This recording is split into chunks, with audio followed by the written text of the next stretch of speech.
Back in bold, BOLD. Was Zachariah here, the Bolivian connoisseur? You're kind of getting made fun of on Latam Bro Twitter, you know? Why are they making fun of you over there? Yeah. They've never been. They've never been. They've never experienced it. Bolivia's a new, Santa Cruz is a new spot over the last 2, 3 years. So the boys are just the first conquistadors here. Oh, so you're a trailblazer now, huh? Always have been. Okay. So their conceptions and perceptions of Bolivia are completely false, or what? Their bold perceptions are off. I'd say Like, that, you yeah. like it better than Paraguay, or what? Uh, eh. I mean, it's very similar. They're very similar. So, Obviously, the biggest topic about Bolivia is cost of living, and we're going to do a nice in-depth thing about geo-arbitraging because that's a huge topic in this travel space. A lot of pros do it. I still think a lot of dudes in USA think you can go to Thailand and get a freaking mansion on the beach for $1,000 a month, and that's not necessarily the case. But there is strong, beautiful things you can do with geo-arbitraging in 2025. For example, your apartment. I mean, really good spot for $350, I think, right? A month. You got a rooftop yeah. pool, laundry. But we'll really dive into it because you've been experiencing the last 6 months, well, probably the last three since Paraguay and Bolivia. Argentina got really expensive. But let's dive headfirst really deep into geo arbitraging. Shout out Tim Ferriss. Earn dollars, spend pesos, and compensate in rubles. Yeah. I mean, I think geo arbitrage is going to have a comeback. I think before, right, when you talk about Tim Ferriss, we didn't have social media, so not as many people knew about it as they do now with social media, as we see on Twitter, like people giving their perceptions and their ideas of different places. And I think we saw a little jump into that in 2020, of course, as well. But I think it kind of had a die down with all the Medellin bros and all the hate with that. But I think it's going to have a comeback. I come from the finance and banking side, and especially when we see changes in the cost of living, now you just see that all over TikTok, all over Instagram, of people being like, I can't save money, student loan debt, how much it costs to freaking breathe in America. I think, like you said, if you can earn money online and you have Wi-Fi money, you can save a lot of money by geo-arbitraging, but like you said, in the right places. There's pockets, there's certain things that have been priced out over the last few years because of that, but there are certain pockets and there's certain countries that you can save a ton of money in geo-arbitrage, and I think that's super important to talk about, especially if you're under 30, especially in your early 20s. So we can dive into it. Yeah, I want you to really dive into it, your experiences, and why you think it's beneficial, but not even just earning Wi-Fi money from USA, but in a lot of these places, you can make deals with the top dogs in the environment because they want to work with people that know how to do normal freaking business. I've realized over my time in these developing type countries, and you get thrown into those higher ranges elite classes who actually have a shit ton of money in these places. They're extremely unequal countries, and the big dogs are making moves, making money. So it's not only, okay, Wi-Fi money, but you can find people down here that are moving and shaking as well. But dive into this geo-arbitraging the last months that you kind of like, what's blowing your mind about it, how it's made you rethink money and investing and all that. Yeah, so I mean, honestly, yeah, this is kind of like when I got to Paraguay, that was my first experience of like, oh shit, it actually is a lot cheaper. I was staying in an apartment that was $700-800 a month, which is still half the price of an apartment a very average apartment that I could get in Florida. But it was, it was as nice of an apartment that I would be paying $3,000 a month for in Florida.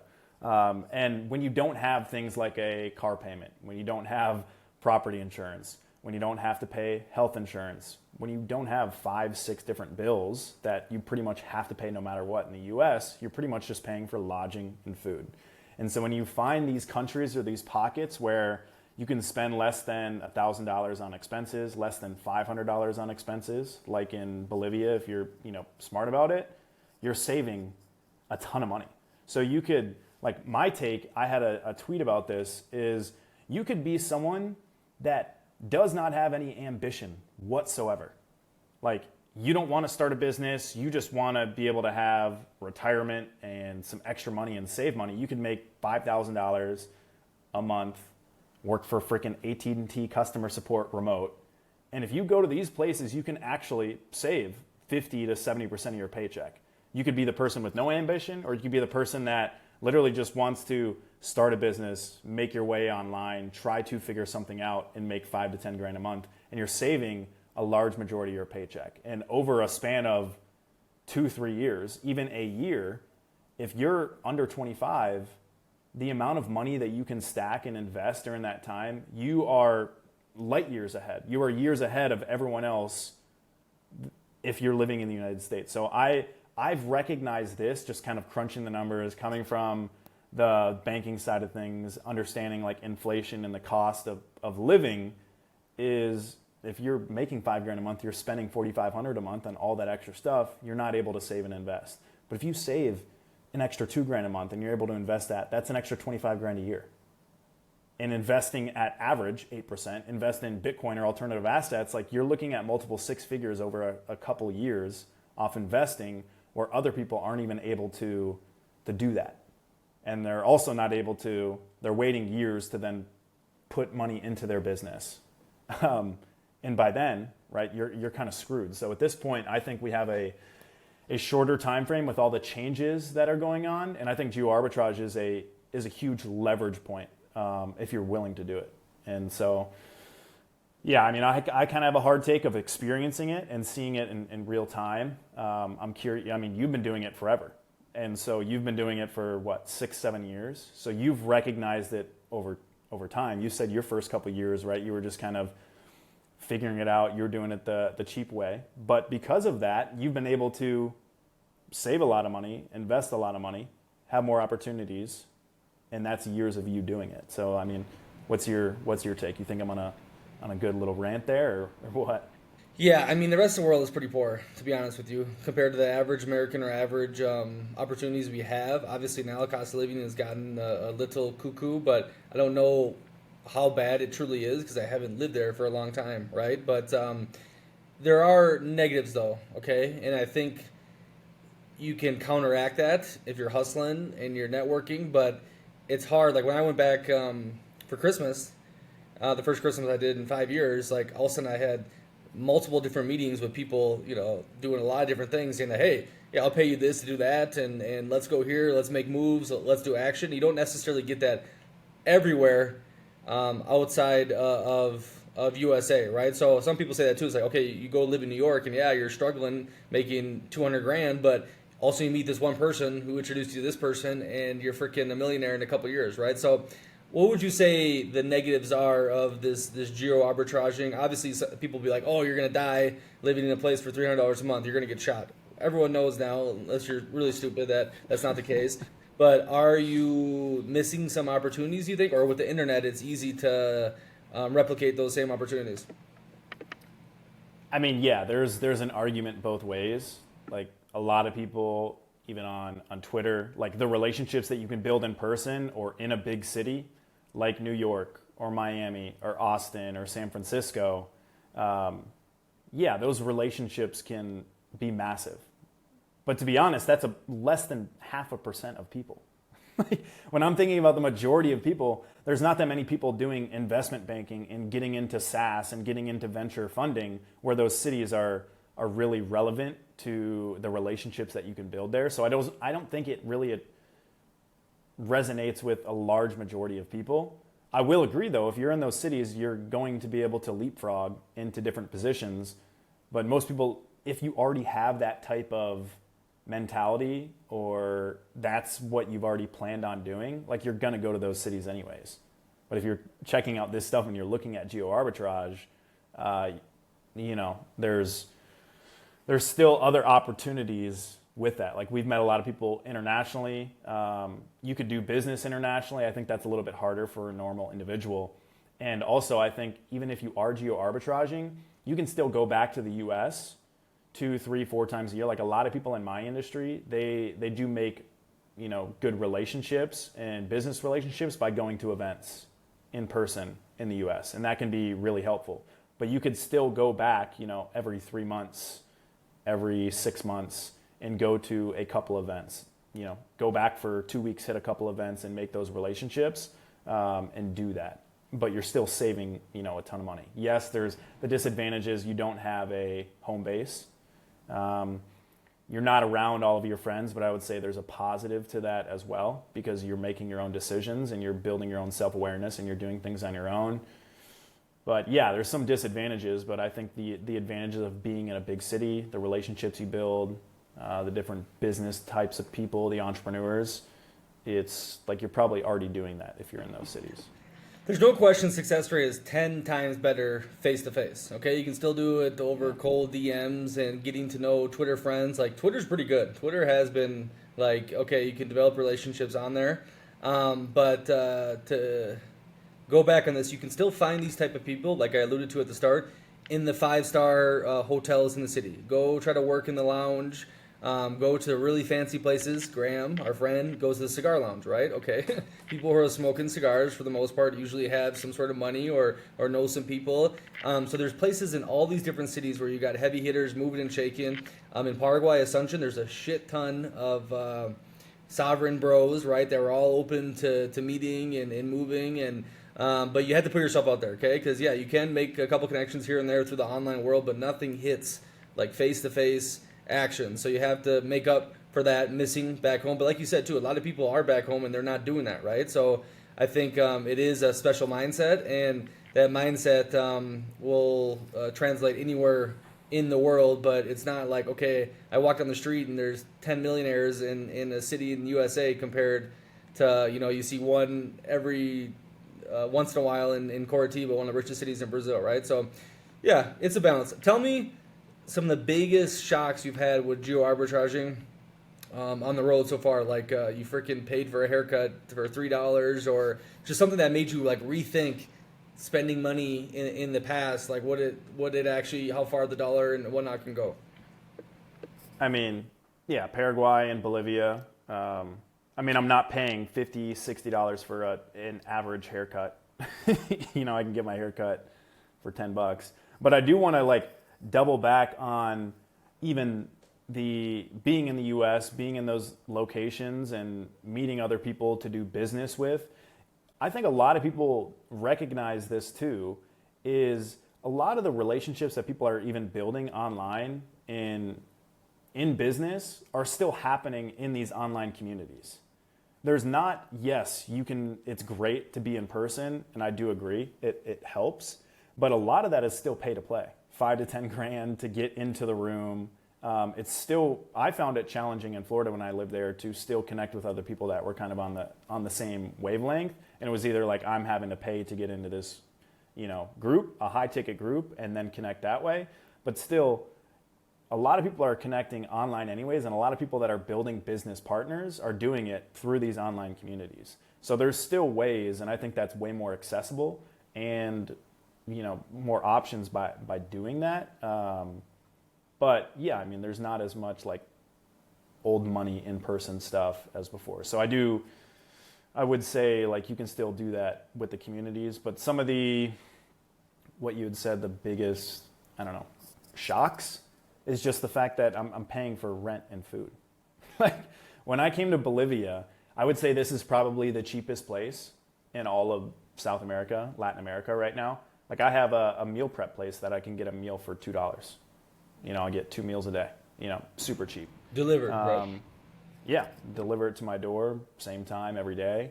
Essentially, I'd say that, where meal prep would cost me in Florida, a healthy meal prep is $500, $1,000 a month, for 8 meals a week, essentially. So there's that. You don't get as much, one of the things I don't like, I'm obviously a big fitness guy, former athlete. I like testing out different vitamins and having different supplements. You don't have access to that stuff. You don't have the ability to, order certain things and ship in certain things, which is annoying. But you could go back, bring supplements back here if you want to. So yeah, I mean, just the overall cost, all these small things, like you said, haircuts, meal prep, food, like all that adds up. And in certain countries, it can be so much cheaper. Like you're eating in Paraguay, I was like, I could eat a 12, 16-ounce steak for $4 every single night. That same grass-fed, grass-finished steak in the States is costing me $20 a steak, right? So that adds up if you're doing that, $100 a week towards steak when it's $30 a week over time. So it's just like the overall cost of living, and it's no different than living in a suburban area. I keep saying this. It is absolutely no different. Even the cities out here in these tier 2, tier 3 cities, it's no different than living in a suburban area, which 70 to 80% of people in the US are living. They're living outside of the major cities. So you don't need a car. Those expenses go out the door. And so you have just as much entertainment. You just don't have the close-knit friends. But you wouldn't have that, traveling around to different cities in the U.S. either. So it's just, I don't know. I think that has kind of exposed me being in some of these countries. It's just like, well, I don't have as much expenses, and you can save way more. And yeah, I don't know. I'd say that. What about you? Like, what's your take? Yeah, someone did a tweet recently, and in these circles it's pretty, normal cliche, but for other people, it's like a cleaning lady or these day-to-day activities that you have to do or your wife has to do in USA. You can get out to these other people that do them for you, and you can focus on more important stuff, right? Like a clean lady here, I have someone clean my room for 150 reais, right? And that's, how much is that now? $25, okay? So in the USA, maybe $100, or like not many people have cleaning ladies, okay? And these little activities that take a lot of your time, your stress, not having a clean room or whatnot, you can, what's that word? Where you get rid of your problems? You put your problems... Outsource it? Outsource it, yeah. You outsource all these little stupid things like your meal prep, okay? Instead of cooking and doing dishes and doing all that, okay, you outsource this so you can put your time to something else, right? And that's way more... Instagram reel. The classic Instagram reel, the entrepreneur. If I'm $500 an hour or $1,000 an hour, and I can get something for $100 an hour, I'm gonna outsource it. Seriously though, I mean, it's totally true. So like that becomes a lot more attainable down here, which could jumpstart, elevate your focus on more important things and so forth. So I think that's a huge mindset switch people have with outsourcing day-to-day type activities. It's huge down here. Like it's modern day slavery for a lot of Latin America, sadly. And but that's just the way life, happens down here. So I don't know. I think the biggest, like a spa, like a massage, like physiotherapy. You want to get your body worked on. It's like $20-$30 instead of $150. Well, healthcare, 60-minute massage. Like, yeah, but we're not. I mean, it's pretty rare we're going to the hospitals that often, but it can happen for sure. Yeah, but I mean, imagine. I mean, when I was in the USA, you don't go to the doctor. Like, you just don't do it, right? But here, oh my God, if I have something, I can check it out for $50. If I need to get scans, a tad more. Like, that's a lot more security and not as much worry. Like, oh shit, if something bad happens, I'm going to be freaking bankrupt, right? Obviously, that's very good peace of mind to have. But I'm trying to think. I think that's more of what we think, though, too. Like, if you're a contractor, you're a business owner, you're 1099, you kind of have to pay for health insurance, which is super expensive in the United States if you're not an employee. Where employees, you don't really think about it because you have health insurance already, tagged into your paycheck, essentially, but you still have to come out of pocket. It's just not as much. But if, when I went to Paraguay and went to a private healthcare spot, I got my blood drawn, I got an ultrasound, I got, multiple things done. It cost $78, $80. In the US, that would have cost me, without paying for health insurance, $5,000. So, that comes out of your pocket, or you're then paying $800 a month or $1,200 a month for health insurance in the U.S. as a contractor. You hear that all the time from business owners, entrepreneurs. Like, people are like, it's when you're paying as a third party, it's super expensive compared to an employee.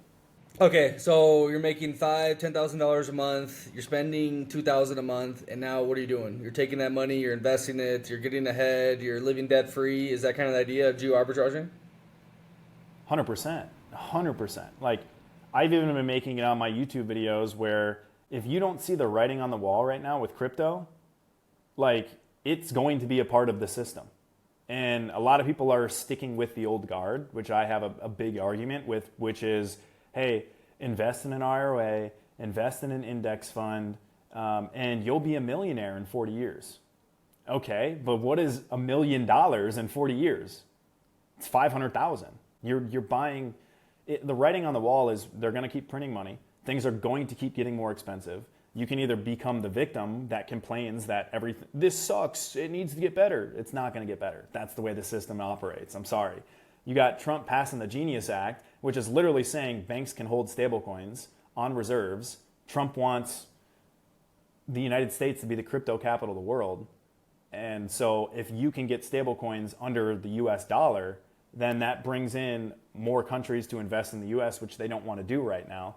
So that's like the writing is on the wall, the things that are happening. You have Trump with his own coin. You have all this stuff happening with regulation in the government.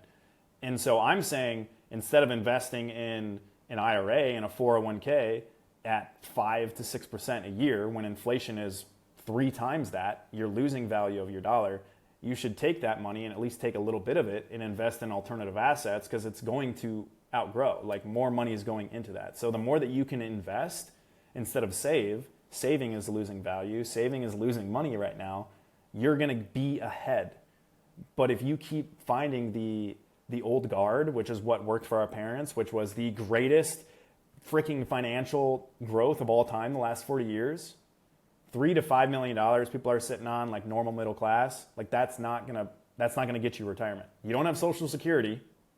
That's not gonna happen either. So you can't sit on a few grand a month to pay for your expenses. So you gotta make even more money. So you gotta find ways to save more money, but then invest the money that you're saving instead of just hoping that your 3% income is gonna get better, because the majority of people don't have control over their income unless you're an entrepreneur, unless you're a sales professional, unless you're high paying, like a lawyer, a doctor, like physiotherapy, or sales professional, engineer. Like these are higher paying jobs where they're going to make money and save more money, but that's not most people.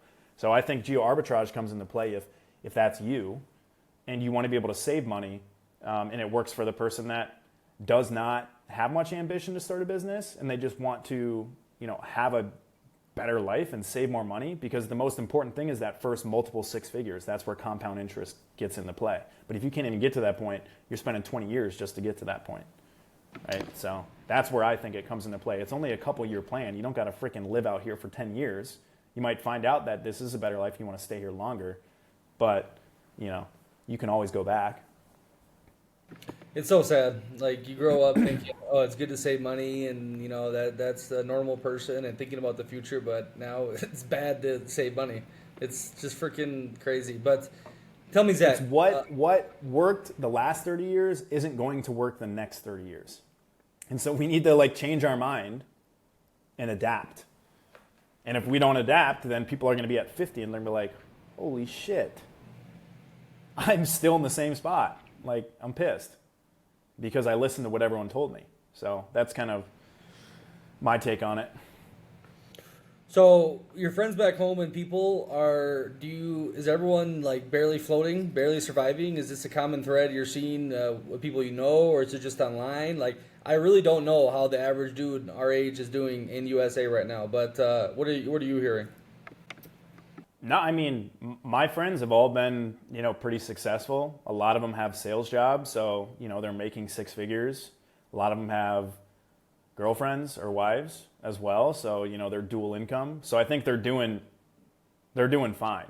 But I wouldn't say it's just kind of what I see on social media from the normal people, the regular people. But I'm pretty sure my friends are doing well, but I also know, from conversations with them that they're, spending $5-8 grand a month, on expenses. So when you're making let's say you're making 150 grand a year, take home is 8 grand after taxes, right? I mean, that's 8 grand a month. So yeah. And I also know a lot of my friends at 1.2, sold off all their crypto in the last year and a half, 2 years. And so I was like, no, don't hold on to it. Now is the worst time to sell because it's down. And now we're right. I mean, now we're up and we haven't even started. So, I mean, I think my friends are doing fine, but it's just more of like, my friends aren't the majority of, 70%. They all have sales jobs and they do pretty well. But I wouldn't say, I also don't have really that many friends back home that are, have their own businesses or have family businesses that they're in either.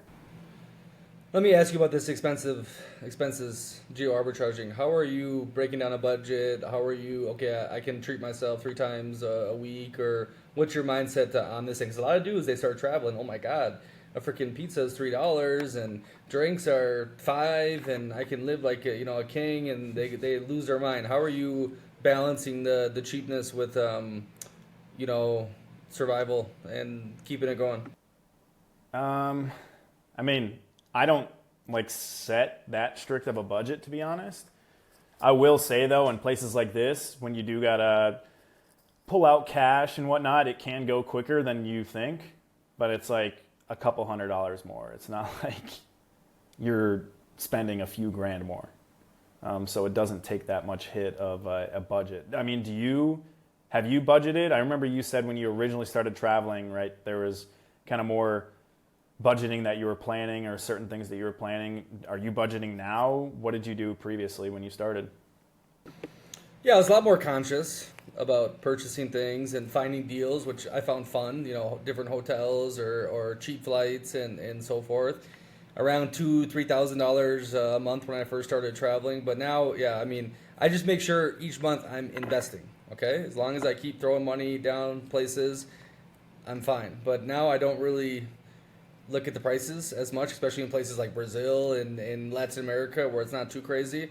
But I'm always like, I'm not, like, example, there's a festival here, a high-end grocery market. I'm okay, I'm going to get my food from there because we're cooking a lot here. But there's America's a cheap market near my place where you can buy all the cleaning supplies, right? So don't pay 3x at the festival.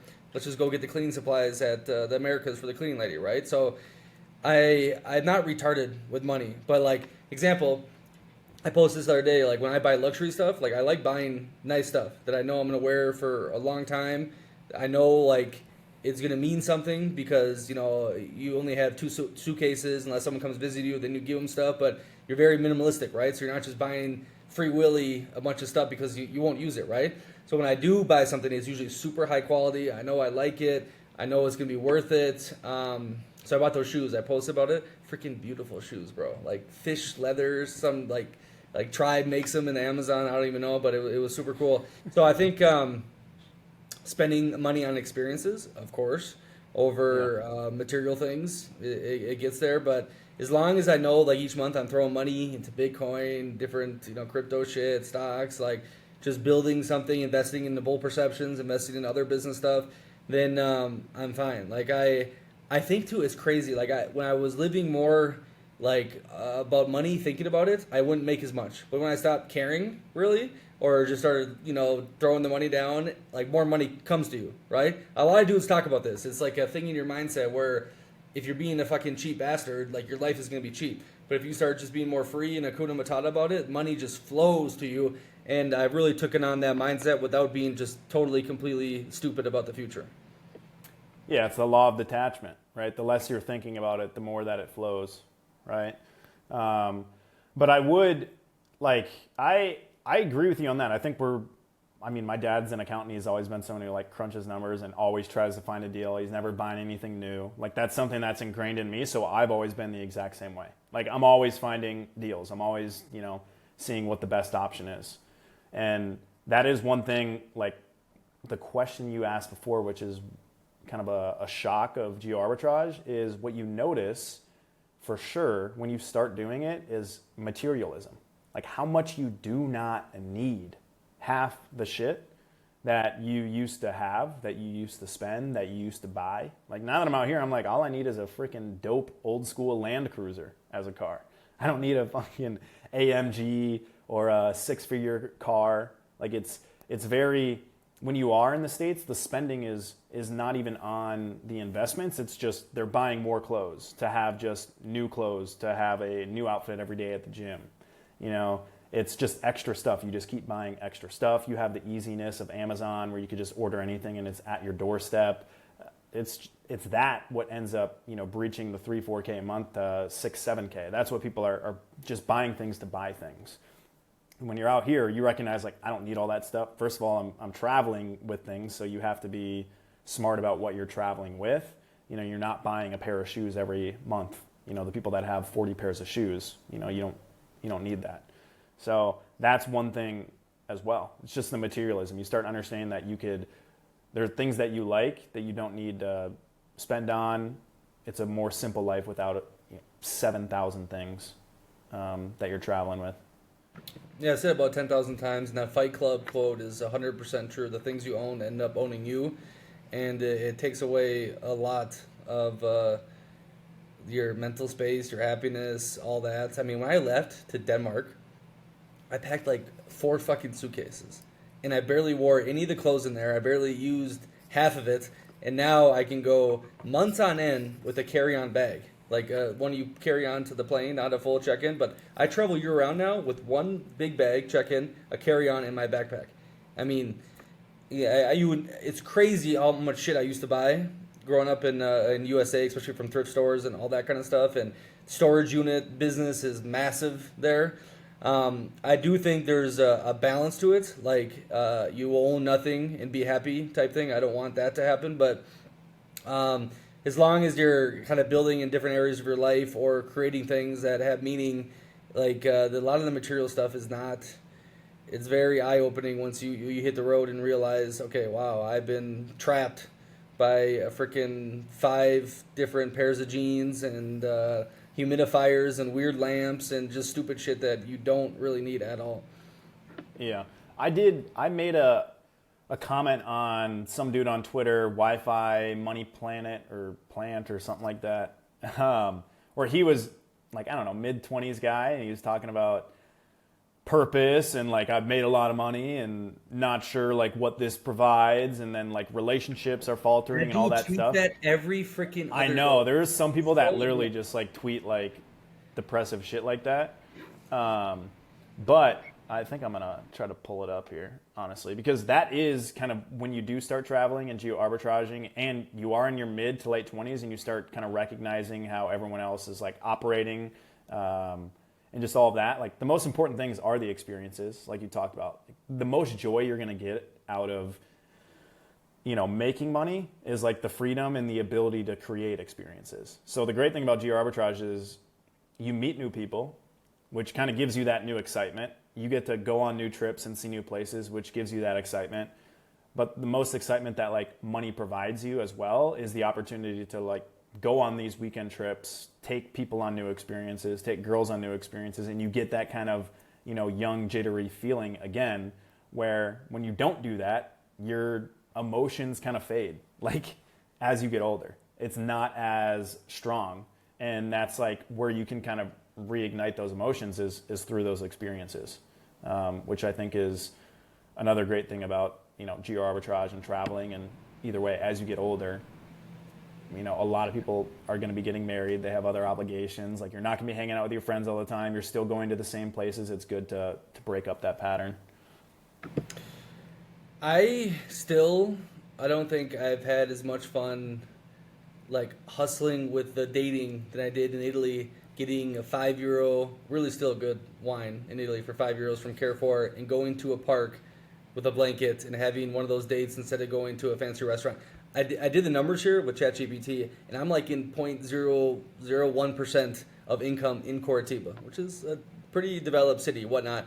And I have, there's nothing to buy anymore. Yeah, I don't have a fucking Ferrari driving around here, but we did see those in the Patio Batel shopping the other day, and that reel's going viral right now. But it's like, it was way cooler. Okay, yeah, I'm going to get this bottle of €5 wine and, you know, make this cute little picnic, and that's going to be my date. And now it's like, okay, go to any of these places, can spend money whenever I want every day here. And it's just, it doesn't fucking matter. It doesn't feel like adventurous or exciting or all that. And all these Wi-Fi money guys, I'm not saying I'm fucking super loaded whatsoever, but all these dudes on Twitter that actually make hundreds of millions, tens, I mean, nonstop money, they're like, what more can I buy? I mean, they say after like 20 million, like there's not much more, okay? And then it becomes more of a game or power or influence and doing that kind of stuff.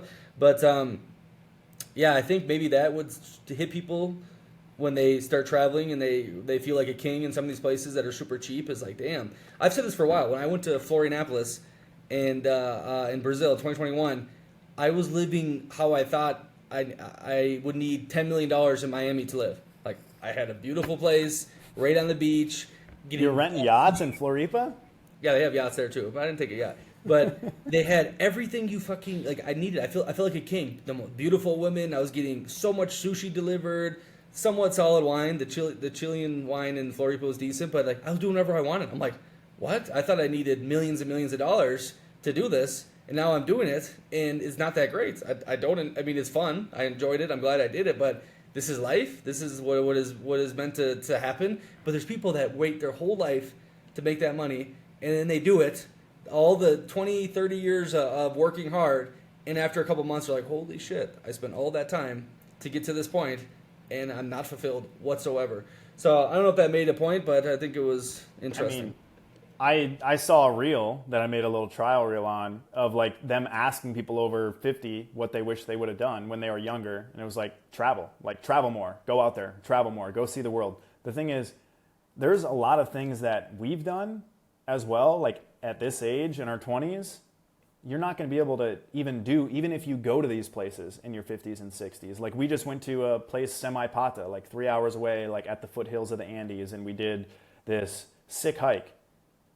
If I'm 50, I was like, my parents wouldn't be doing this hike. Like this hike, we're like walking straight up. We're like right on the side of this freaking mountain. There ain't freaking signs or anything. Like you're not even going to be able to see that and experience that kind of back road cool thing. If you have a heart attack, you're done. There's no hospitals. No, literally, like you are falling off the side of the cliff and no one knows. Like you're done. And so you can't do that stuff the older you get. So you miss out on so many. You might be able to go to a city, but you miss out on the best things of that city, which aren't the tourist spots, as we know. It's you finding other things to do, or going on an adventure on your own, or finding kind of that back spot or idea that the local told you to do. Those are the best things. Well, the most famous photo is that one of the old couple, grandma and grandpa in Venice on the gondola. They're sleeping. So they finally made it to Venice, the most beautiful city in the world that I've been to, and they're sleeping on the gondola because they're so freaking tired of walking around Venice, and it's just like, damn, that's sad.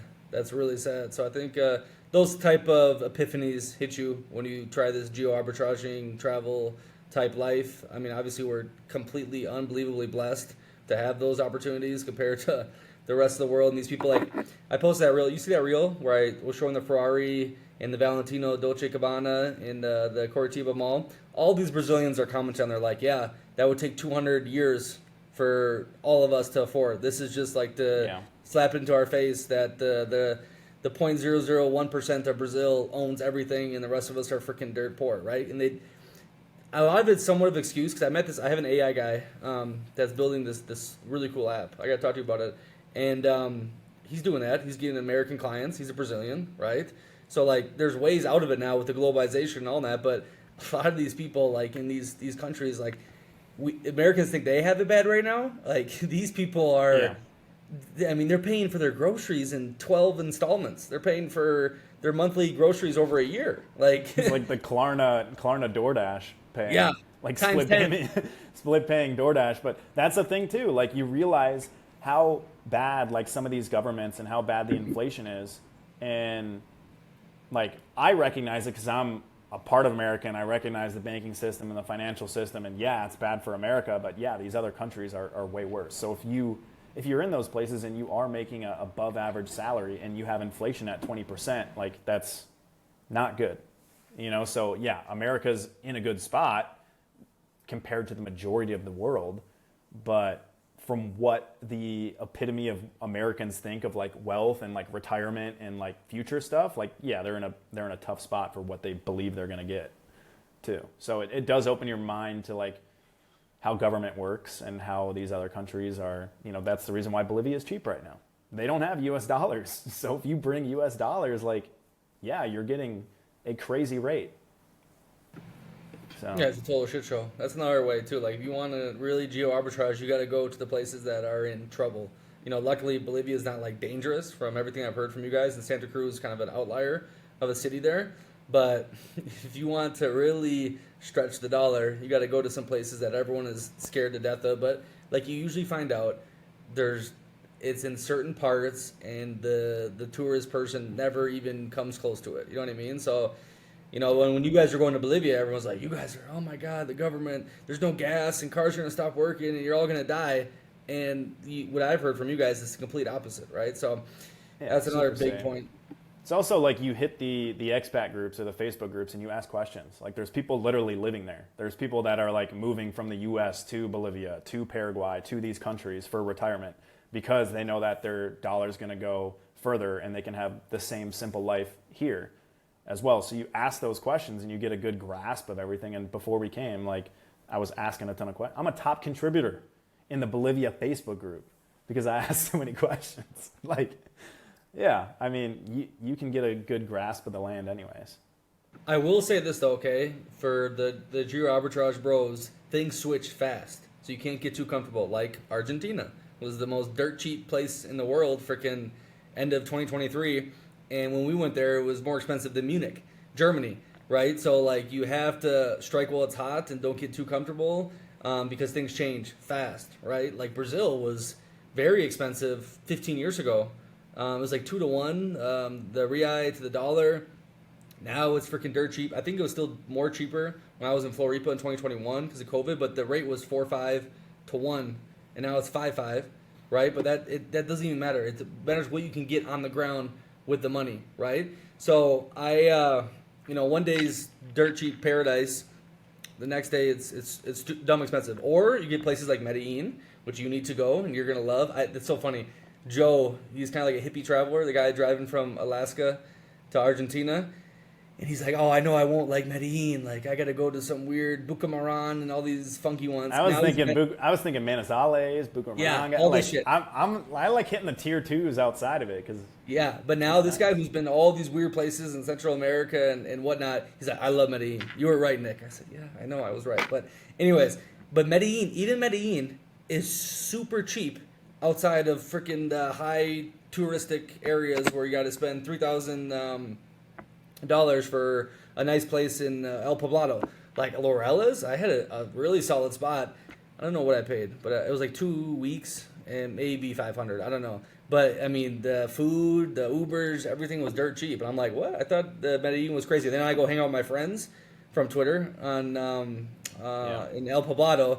And yeah, shit got a little crazy. Like those dudes are living crazy down there. See, but that's where it gets more expensive though. Is like if you are that guy. If you are the partier, you're treating every place you're going like a vacation, yeah, it's going to be more expensive because you're treating it that way. That's why I do, 2 months at a time at least, and usually extend even more, because it should be no different than your life anywhere else. But if you treat everywhere like a vacation, which is all this take on Twitter of people being like, that place sucks, you got to come here, this is the best place. They've never even left, first of all, and it's like you've never even been there. Like you got to experience these places, but don't treat it like every place you visit shouldn't be a vacation. You're not going to get bottomless brunch and getting drunk 4 days a week and partying and dating nonstop. Yeah, if you're going on 5 dates a week, yeah, it's going to get expensive, of course. So it's crazy.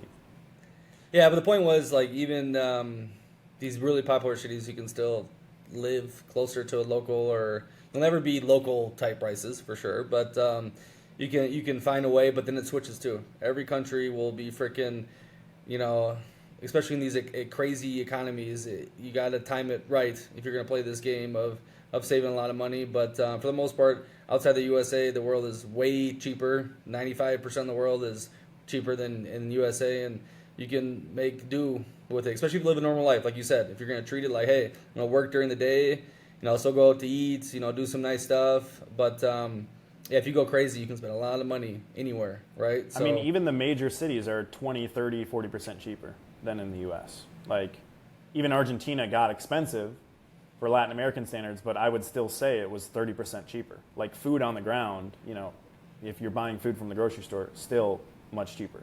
Lodging, still cheaper, you know? So in those major cities, you can still get the major city vibe, and you're not paying Miami, New York, Austin prices. Not even close. So, Zachy, 7 months in, what are you thinking the rest of these months? Where are you going to head? I have no clue. You're trying to convince me to Chile, but no, I do want to touch on one other topic. I saw some people in some of the Telegram talk about maybe dating in different places a little bit. We can touch on that a little bit in terms of. You're the playboy now. Everyone so loves